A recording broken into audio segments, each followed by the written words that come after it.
that I need to start sooner.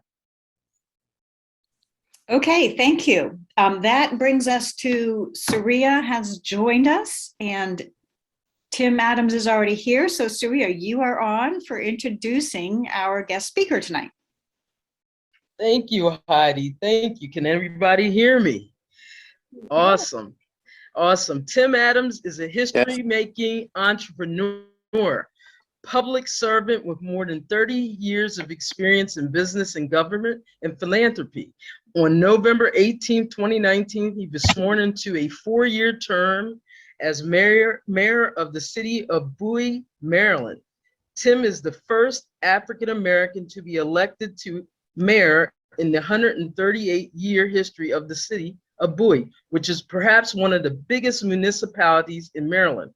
Tim is the founder and president and chief of SA Tech, headquartered in Upper Marlboro, provides highly specialized service from testing and training range operations and maintenance to engineering, information technology, and logistics for America's national security sector, with annual revenues nearing 100 million.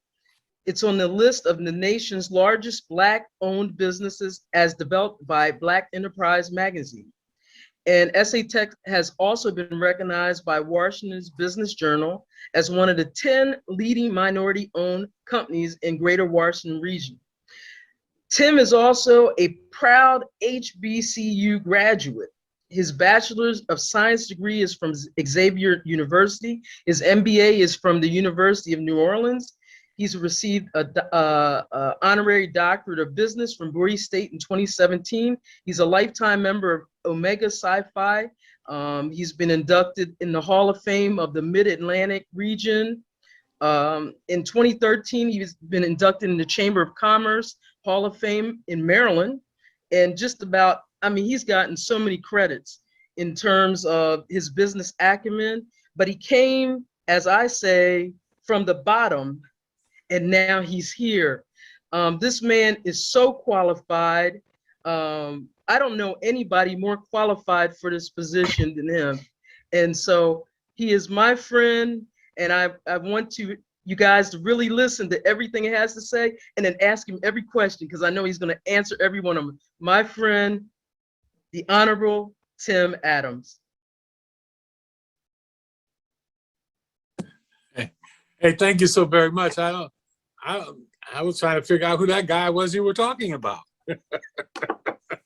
Hey, thank you for that introduction. And I'd like to say thank you to all of you for allowing me to speak with you this evening. I will try to be as concise as I can, but I think one of the first things I should do is tell you a little bit about myself. I'm a native New Orleanian. I grew up in the South. My family, like many, we didn't have very much. You know, I often help people to understand that by saying when I was younger, it was 6 of us as kids and we all slept in one bed. You know, but what I learned from that is from my parents is that my father was a police officer and my mother was a seamstress.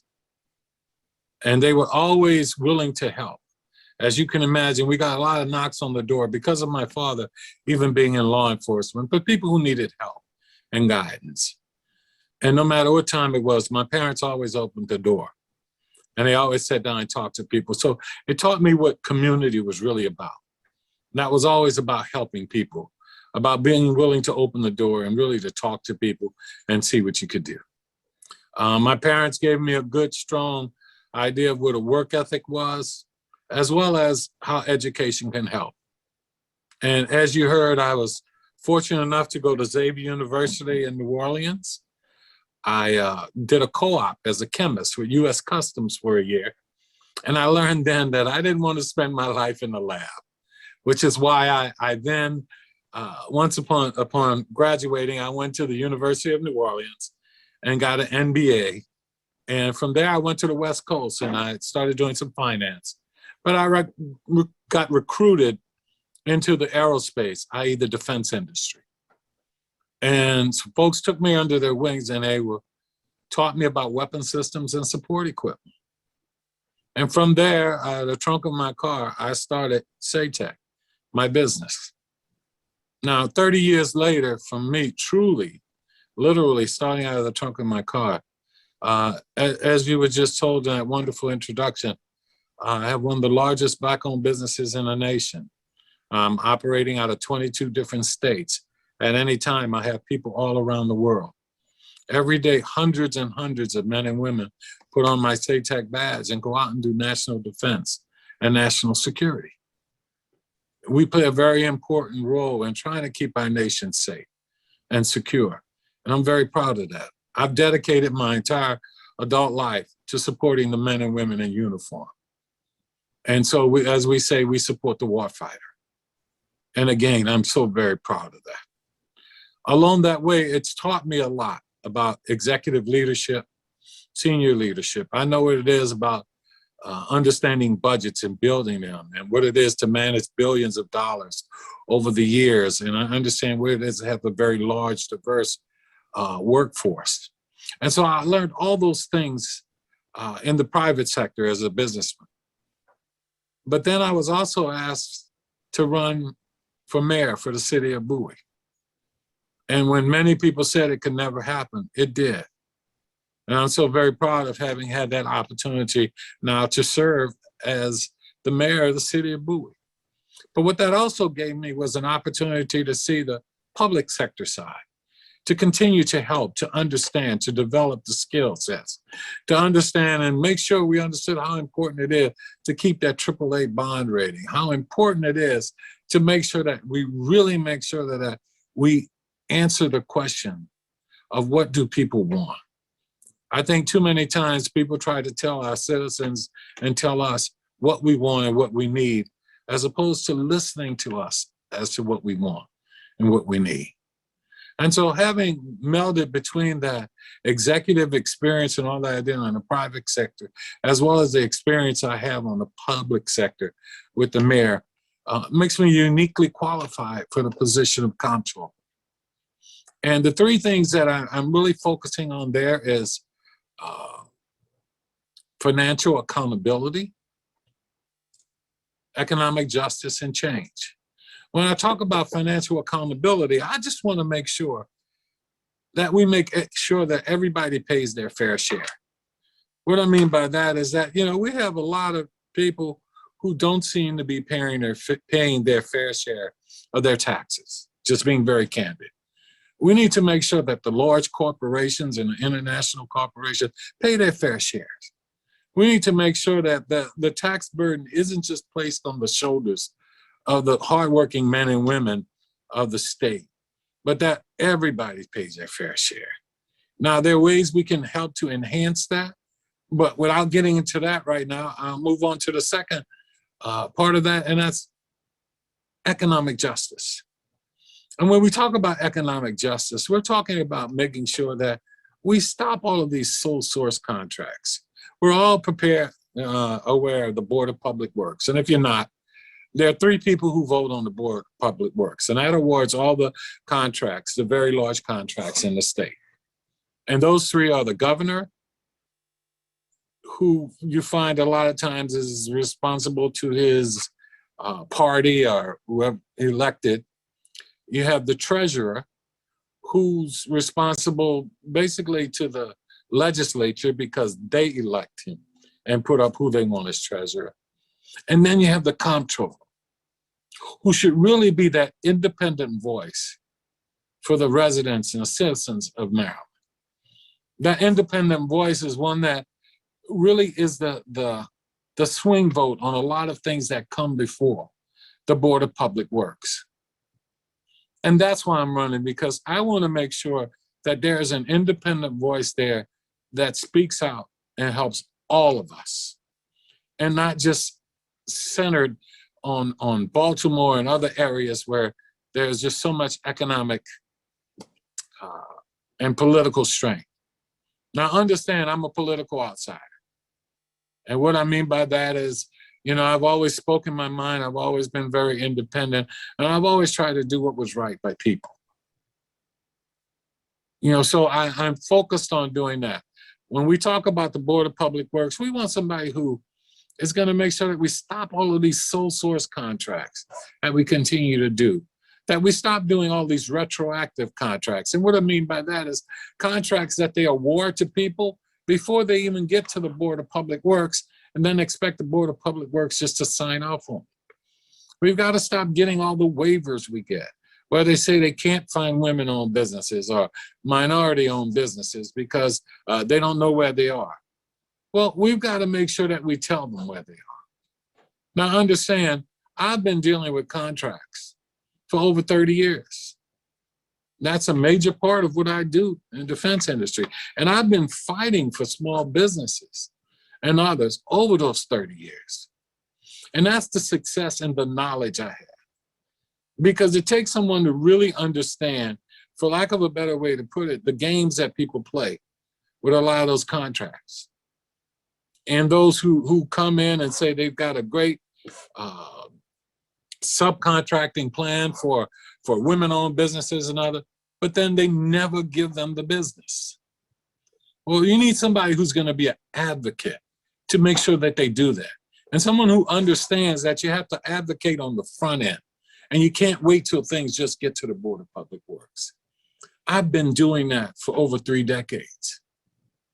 I've been fighting for small businesses in many, many fronts. You know, I have legal challenges I've made to support small businesses that now have become case studies on how to make sure that people are included. And so I just want to make sure that we have someone who understands what contracts are and focuses on that Board of Public Works to make it inclusive for everyone. After that, I would say about change. Now, when I talk about changes, we've got to be flexible. I do cybersecurity for our national security, and I can't go more into it than that. But, you know, I'm aware of what we need to do. And one of the things we need to do is make sure that we're able to be flexible and can change and can make sure that we keep your identity safe, that we keep fraud from happening so that people don't steal your taxes and all of that. So that's some of in a summary who I am and what I'm looking to do. I am not doing this because I need a job or money or a position. And why I specifically targeted being comptroller is, number one, as you all know, that seat doesn't become open very often, to be very candid. And I saw this as the time for me, someone who knows contracts, someone who will be an advocate for the people. You know, I'm not being put in that position or recommended by the state legislature and to do their bidding or by anybody else. I'm doing this for the people. I'm doing this because I've fought so many battles just to make sure the right thing is done, to make sure that things are inclusive. You know, we start looking around and we've got to make sure we do better. One of the things that the comptroller has a voice on is the Board of Public Works, but also on the pension system. We've got to make sure that we're doing things that, you know, look at what just happened in the news. Climate change is important. I want to make sure that I do things and vote for things and push for things as they come before that makes it able for our children and our grandchildren and our great-grandchildren to have breathable air and drinkable water. You know, as we look at how we invest in that pension system. You know, next comptroller is going to be the chair, the vice chair of the pension system. We've got to make sure that we're investing in businesses that not only just give us a good return, but that are going to be smart about what they do to our environment. And we have that ability with the comptroller.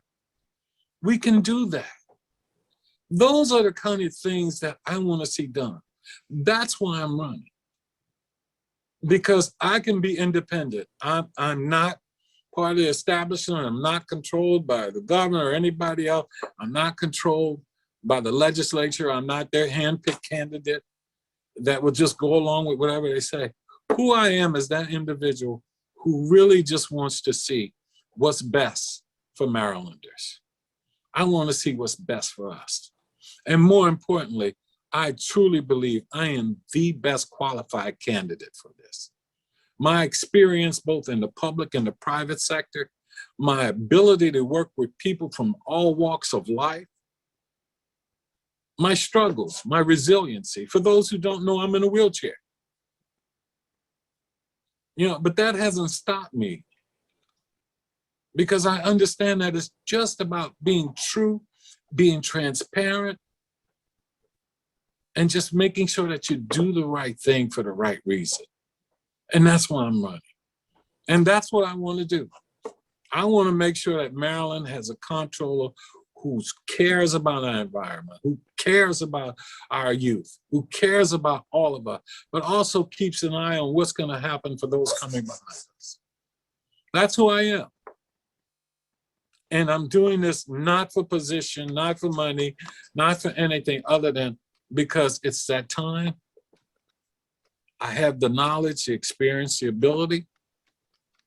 And as we come out of this pandemic and all the issues we have with climate change and all that, we need somebody who's truly experienced to help lead us forward. And somebody who's not going to be bossed around. The only person I have to answer to are you. And that's the citizens of Maryland. And that's what I'm looking forward to. And so I think I'll quit there. I don't want to go on too much. As you can tell, I'm very passionate about this because it's time for us. It's time for us to address all these issues. It's time for us to truly make that change, move forward. So having said that, thank you, and I'll answer any questions you may have. Thank you so much. That was a great rundown of your qualifications and why you want to do it. Does anybody have any questions? I think this is harder to ask questions about than, you know, some of the other positions. Yeah, I would. Oh, go ahead. I'm sorry. Tanya, go ahead. Hi, it's more of a statement than a question, but I really like your passion about going after businesses, especially large businesses in Maryland that may not be paying their fair share. I sort of feel like in the past, everything's been about, you know, the lowly, not lowly, but the Marylander instead of the people who come into our state and make their money. Do you know what I'm saying? So yes. I appreciate your passion. Just a statement. Yeah, and along those lines, I am one who I publicly stated I want combined reporting taxes. And for those who don't understand, that means all of those businesses that come in, make profits in Maryland, but then ship it off to somewhere like Florida and say, oh, this is where we did. No, we need to have that combined reporting. We need to address that. It's the same way with the clawbacks. We give all of these incentives to businesses because they say they're going to do this and that and enhance our communities and hire all these jobs, and they never do it. Well, I think we ought to claw back. And that means if you didn't do what you said you were going to do, we need to get the money back. You know, and those are all positions that I think are fair to the residents and the citizens of Maryland. So the one other thing I would like to throw in that is important to me, and I think it hits some of you as you understand, is that, you know, we've got to make sure we protect our agricultural areas. You know, that's something that sometimes we overlook. But when we start talking about climate change and other things, we've got to stop the overdevelopment and sprawl. One of the things you'll know and you'll find out is when I ran for mayor of the city of Bowie, that was my slogan: stop the overdevelopment.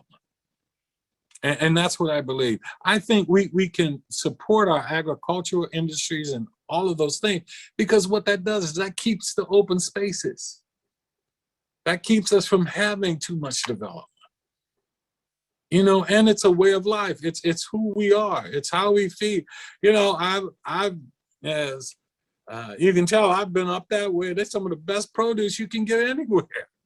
You know, it is. I mean, just honestly, it is. But we need to protect that. You know, and so I understand. You know, I'm that kid from the South who didn't have much. You know, for us, a lot of times the candy for us was a piece of sugar cane. You cut off a piece of sugar cane and you chewed that. I'm just being honest. You know, that was candy, that was sweet. And so, but I also understand that it plays a role. You know, and what I'm asking each of you for, and I don't mean to step over any bound, is I'm asking for your support, because sometimes we don't do that. And ask for your vote as you move forward. And that's just out of courtesy and respect that I ask. You know, because I can do this job. I am the best qualified candidate. And I will make sure that all Marylanders are looked out for. And I will be based purely on decisions that economically help all of us, and not just those with the biggest lobbyists or the deepest pocket lawyers. I think Liz has her hands up. I'm really glad that you mentioned the agricultural protection of agriculture. And I'm not sure what exactly the controller can do, but we had some discussions with the local farmers a couple of years ago, and we learned some really horrifying things that they were experiencing. Like they couldn't control the prices, like they were required by seed companies to purchase their seeds, and they couldn't control from that aspect. They could also not control from the other side, which was the pricing, which was controlled like in markets in Chicago or whatever.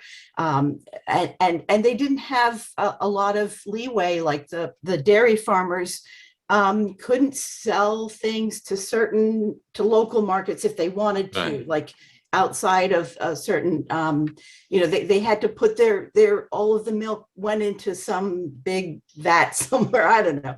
Anyways, it was just horrifying because they also bore all of the risk, the brunt of the risk, and heavy investment in equipment and so forth. And basically, for many of them, they felt like, they wouldn't recommend it for their children to continue the business because it was so difficult for them. Wasn't the case for every one of them, but it certainly came up. And I was just wondering, as controller, what are your thoughts, and what is it that maybe you can do to help with that situation?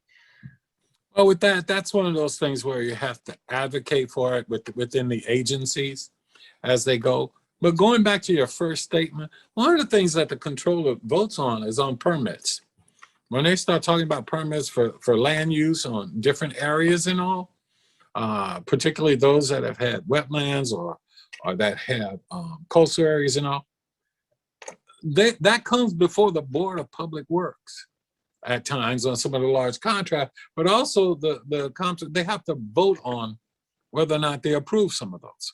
And so there are a lot of niches within the comptroller's office that can help in a lot of places. And a lot of people haven't been made aware of that. I mean, how many of you, without getting too far out, know that the comptroller's office makes sure when you go to the gas pump and you pump that gas and you say you want 87% octane, that the comptroller's office is actually measuring. I've been to the lab, and as a chemist, I know to make sure that that's 87 octane, and they're not giving you something lower. If you go for premium gas that they do, a lot of people don't know that falls under the comptroller, and that they're doing those kind of things, those kind of regulatory things, and just making sure that they protect, the consumers. So yeah, there are some things that can be done. There are different avenues and ways you can do things, but that also goes back, when I talk about my experience, it's because I've been and seen so many different things, operating test ranges and being with the city and even just being engaged. For those who, I'm an outsider, but for those who don't know it, as a Democrat, I've been a Democratic Party trustee for the state of Maryland for many, many years. A lot of people don't know that. I've been elected to go and represent us at the conventions. I've done that. Some don't even know that I won an award from the Maryland Democratic Party for Leadership Award for the state of Maryland. So I understand. I've been that voice though on the outside that's been there talking and doing. But so I understand. So I'm not new from that standpoint. I just want to make sure that I come in and do what's right and what's fair for everyone. I believe Saria has her hand up. Yeah, I do, Tim. Would you like to elaborate on the legalization of recreational cannabis and how your approach would be in terms of the comptroller's office? Thank you. Yeah, and I'll talk to you, and I'll give you a few things on this because I think it's important we talk about it. Number one, I think the use of cannabis for some people is a moral issue. You know, some people just see it as an intoxicant and that kind of thing. So individuals have to make that decision on themselves. I came out and I said, I am in support of the legalization of cannabis for recreational use. And the reason for that is, number one, once you legalize it, we need to be able to regulate it. Right now, we have so many people using marijuana. Let's be candid. They use cannabis, but they don't really know what they're putting in their bodies, particularly a lot of our young people and people who shouldn't be doing it. By regulating cannabis, we get a chance to really talk about and know what people are putting in their bodies. You know, the second part of that is we get to tax it. You know, and when we start talking about taxing it, that means we get hundreds of millions of dollars for the state and also local municipalities and jurisdictions to be able to do education. You know, we talk about Kerwin, we talk about educating in health. We talk about all the things we want to do for our elderly and others. Then we need the money to do that. And by taxing that, we've seen by other states and all, again, that's hundreds of millions of dollars we can use to tax to do those things and do those things that are important to Marylanders, but also use some of that money to educate. And when I say educate people on the use of it, on dosage. You know, we have way too many what they call edibles that end up looking like candy, and now we got to worry about our kids, and we've got to protect them with that. So where I differ too, though, is I would like to see that, just like they did tobacco and alcohol, there was a political reason they took alcohol and tobacco from under the comptroller's office. And I'm saying they should put that back because they did a great job regulating and doing that. And they formed this commission who are well-meaning people, I'm sure, but they just meet once a month or something. And I just like to see that back there. But I'd also like to see the regulation and all of cannabis back under the comptroller's office as well. They've done an excellent job of regulating as well as the taxing part of it. And we have no example of there being any misuse or corruption on the part of the comptroller's office and all the hundreds of men and women who work there. Their integrity is solid. And so for anybody to infer that it needs to be a way because they can't do both regulation and taxation of it, I think that's a disservice to those men and women who have dedicated their life there, and we've never had a problem. We've already seen in our nation, and just being very candid, how people can create issues that don't exist, almost like voting rights. You know, and we don't need to do that. And so I think all of that should go back under the comptroller's office, where they've done a yeoman's job. And I understand it was moved because of political reasons, but let's just get back to doing things the way that works best for the citizens. We're running out of time, Liz, but one more question, if you can make it pretty quick. I'll just make it a comment and brief, but be careful what you wish for. I work in tobacco control for the state of Delaware. And believe me, you know, once you allow that to happen, there's going to be a whole different level of lobbying and influence. And, you know, deception of the public health good and all of that. It's a battle. It's a true battle. Yeah. And I'm not sure, honestly, that it is worth that effort to legalize. So Mhm. You know, I Maryland, respect they your, I can't do that, respect though. your opinion, but Yeah, and You my know, reason, Liz, in Maryland, they can't. yeah, You but know that, right? understand this. They're doing it all around us. You know, Virginia, DC, all of that, and it's happening. And again, from a perspective of, I've seen all of the a lot of data, and I think you're absolutely right, Liz. Don't get me wrong, but that whole regulation, what I'm talking about in enforcement, that we do a great job, because understand, Maryland has such a high tax, like $3.57 on a pack of cigarettes. And Virginia, Pennsylvania, whatever, has it like at 65 cents. So we're always trying to stop the smugglers. A lot of people don't know that that's the comptroller's office as well, or it was, stopping the smugglers from doing that. So I get what you're saying, and it's a challenge. But I think what we need to do is, for me, I need to see it stop being those back alley deals where people get hurt, drug deals. I'd rather we tax it. I'd rather we regulate it. I'd rather we bring it into the light. I'd rather take a little chunk out of that underground economy that the drug dealers use, and take that money and put it back into circulation and see it where we could see it. There is, you know, again, there's a moral question about it, and other issues, but I just think that it's something that, because of what's going on, I think we can do more good with it that way. But Liz, thank you for that comment, because it is one to be careful for. Okay, Jenny, make it super quick. Yeah, I will. So I just wanted to say thank you for that. As a person who works in Baltimore County, I actually see a great deal of that activity, that covert activity that's happening. A lot of it is marijuana for the younger generations that are around here, and they're being put into jail. They're being pulled over. They're having the harassment that really over something that was probably even more. I want to put it on the same footing as a cigarette or as a vaping pen. You know, it really doesn't have that much of an impact comparatively to, you know, the opioids and that type of thing. Right. But they're treating it still in the same way. So I appreciate your sentiments on this, and I actually feel that the moment we legalize some of these things, it will actually take the heat off of it. Packs of cigarettes now are going for what, $12 a pack?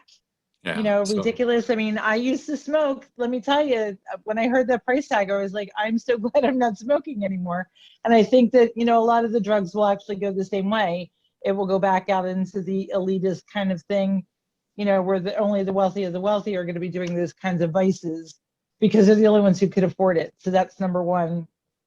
Number two, you know, I just had a question about how much of a reach do you have when it comes to other types of taxation or revenue streams? I know that a lot of what the police actually have to do for the cities themselves is, you know, all that ticket enforcement and the pulling over and the fines over the smallest little minutia is because they're tasked.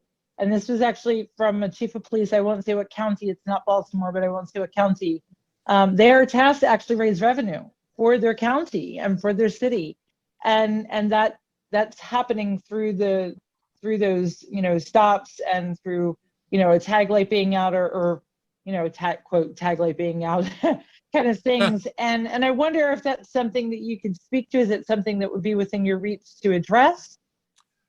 And I think what would happen is when you start looking at what we would be doing and generating revenues, and again, I'm talking about hundreds of millions of dollars that we'll be doing.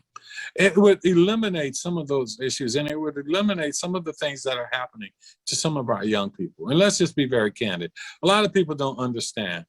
When a lot of young people are stopped and frisked, if they have $20 in their pocket, a lot of times the police will take it, particularly if they have marijuana or something, they will take it as drug money, and it'll go into the coffers. And I think we don't need to have that happen. we don't need to have our young people.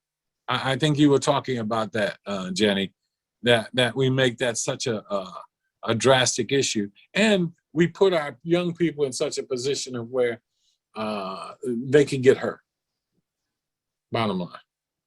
You know, that's it. So I think there's so much that can be done. A lot of it has to be with how we do our taxes. A lot of that is about advocating and working with the legislature on how we do those things. But I gotta be, again, candid, as I told you, I'm someone who comes from a family of first responders. My father, as I told you, was a police officer. My brother, rest his soul, he died. He was a homicide detective going out on a call. He died of a massive heart attack. Right now, my niece and my nephews are down in New Orleans. They're police officers as well, trying to handle what's going on in that area, you know. So I understand, and I've had a good view of what's going on. And so I am one of those people who understand that, you know, law enforcement is important, but we need to look at how we make sure that everybody's taken care of and how we keep everybody safe, including law enforcement. You know, but we need to stop having some of these things where, you know, we're having young people incarcerated and people incarcerated on things that, you know, if they just go to another state, you know, that it's not even illegal. So we've got to address it. You know, we've got to be proactive. I hope I haven't gone on too much. I'm sorry. I'm very transparent and I just talk openly. So Thank you so much for joining us. That's been terrific. Yeah, everybody, you know, muted, not muted, whatever, please. thank you so much. Thank you so much. Appreciate it.